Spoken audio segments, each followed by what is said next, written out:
Hey everybody, welcome back to the shop. My name's Gary. Thought I'd make a quick video today showing one of the auction lot wins that I had a week ago.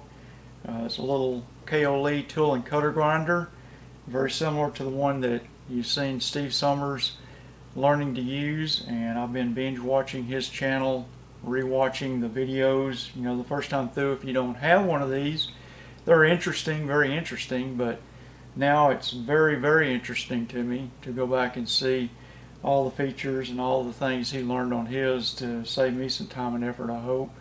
And it's kind of an exciting time to have a tool and cutter grinder. So let me show you a little bit about this, and appreciate y'all tuning in. So let's get going.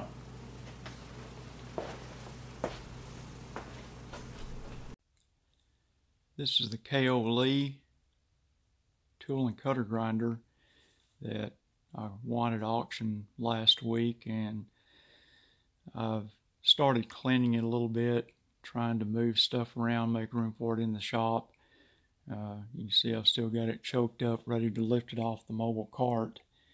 I'm just using the mobile cart to get it out of the way to work on other stuff as I need to. But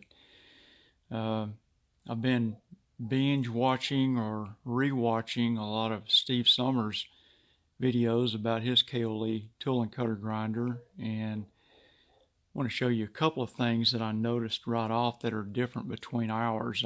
Ours are two different models, but they're still very similar. On Steve's model, his has wick oilers on the tableways down here, and mine has roller oilers down there.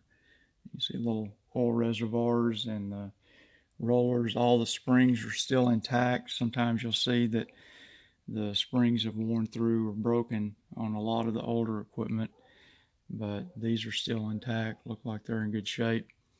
Other thing I noticed was on Steve's unit, the hand wheel here, which is the table cross, moves this gear on the inside of the table in here.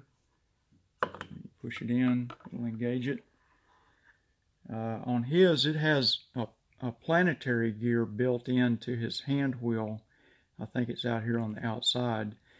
On my unit, it has the sliding slot here, and there's a nut on the back side of the wheel that you can loosen. And basically, it's just a manual adjustment to where you're choking up to make short strokes, or you can expand it out in the slot to take a lot larger revolution, which will slow you down on your table cross. So I thought that was interesting. I don't know which one is better than the other, or if there's a preference out there. The planetary probably, I think it's just you pull out and push in. On mine, when you pull out, it'll disengage or engage the unit, but I think on Steve's that actually changes the speed in the planetary gearing when you pull and push on the handle here. So, like I say, that's a couple of things that I've noticed. I'm sure there's going to be some more things that I find, but this was the most interesting item to me in the auction, since I'd already seen some of Steve's videos, and I've been watching Stefan and Robin Renzetti with their Asian import tool and cutter grinders and what they've been able to accomplish with them. So I really wanted a tool and cutter grinder, and after seeing Steve get his, this one being the same brand and very similar in features, really caught my interest. So I was glad I won it. I went out on eBay and researched like condition models and set a price point that I didn't want to go above, and I was able to get under that price and win the bid on the lot. So very happy to get that. I'm going to take you over here in a second and spread out all of the accessories that came with this one. I'm not sure if I've got all of the accessories that were offered with this model. I know there's one thing that I do want to get for it that I don't have that came with it, but we'll talk about that here in just a minute. So let me get the stuff spread out and we'll take a look. So here's the accessories that I got with the K.O. Lee tool and cutter grinder. Some of it I don't know what it's used for yet, but it'll be fun finding out and using some of this stuff. We've got a number of different sized pulleys there to change the speed on the wheels, and got a set of bench centers here. It's a collet holder there that'll hold different collets to hold different tools. And the one thing that I know that I'm going to be interested in getting is going to be the motorized version of that, to be able to do cylindrical grinding on small shafts. I know for sure that that's one thing that's going to be on my list to keep a watch for, to find one that's not too expensive. But anyway, this is the accessories that came with the little tool and cutter grinder. Should get me going, start making the thing useful for me. Got a lot of cleanup to do, a lot of research, and playing around with it to get to learning on the thing. Also came with this box of grinding wheels. There was only one new wheel in the box, this one here, that hasn't been used. Other than that, there's a lot of used ones. Some of them you can't read exactly what they are.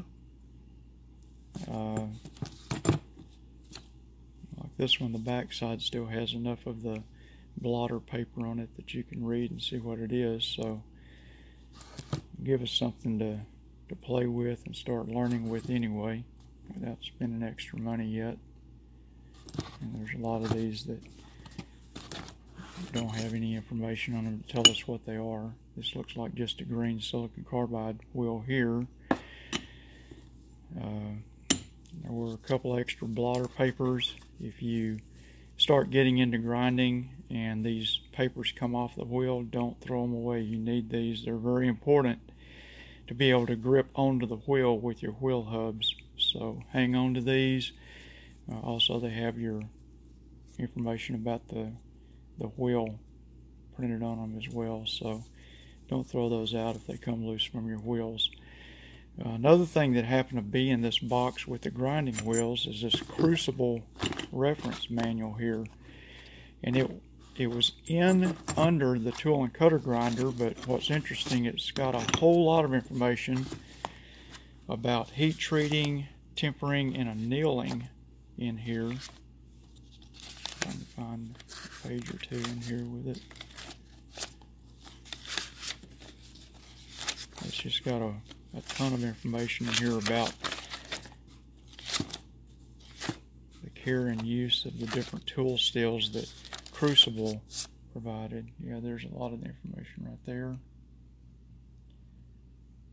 It tells you how to work the different steels to get the best results with them. So it's got oil hardening, it's got, and you name it, air cool, some of the stuff I've never seen before, but looks like it's going to be a good reference manual. So I do have a lot of Crucible steel, even though they're not around anymore. Show you a little bit more about the tool and cutter grinder. I'd pull the table off for transport. That's a well-known recommendation to make sure you don't damage the ways if they have the roller bearing surfaces, and you can really damage them if there's chatter and vibration on the way back to your shop when you pick one of them up. So I pulled it off. This is a two-part table, just like in Steve Summers' videos, and I'll link to his channel here at the end of this video so you can go and watch some of his learning videos. Really excellent stuff where he points out a lot of stuff and things he's learned getting up to speed on one of these. But this is also a two-part table. The smaller upper table pivots on the lower piece here, and I found one piece of damage so far, and it was not caused by the moving, at least this time. So let me put the camera down for a second, and I'm going to flip this part of the table over and show you what I found. So on the underside of the base of the table, you can see that some of the teeth on that rack have been broken off.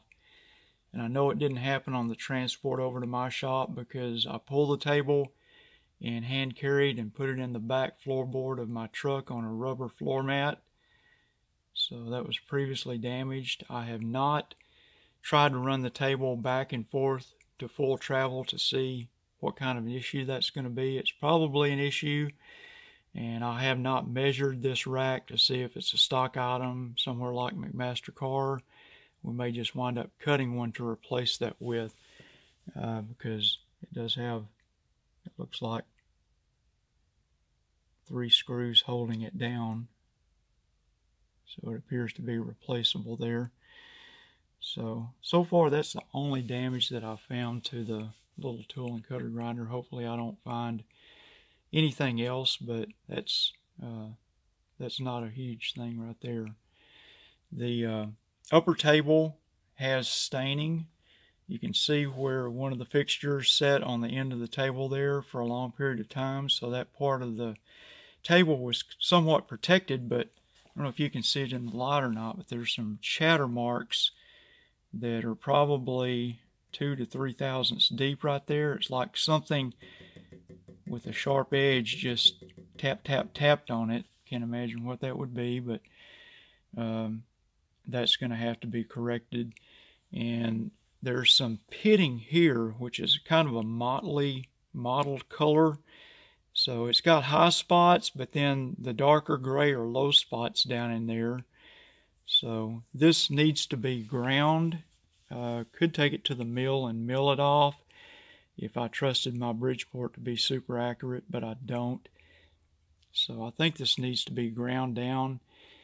The probably 3 or 4 thousandths end to end. I can check and take measurements before anything's done to it, but need to get these chatter marks out, need to get the deep pitting out of it, but it's usable as it is, just to learn with for now without spending any time and effort or money on it.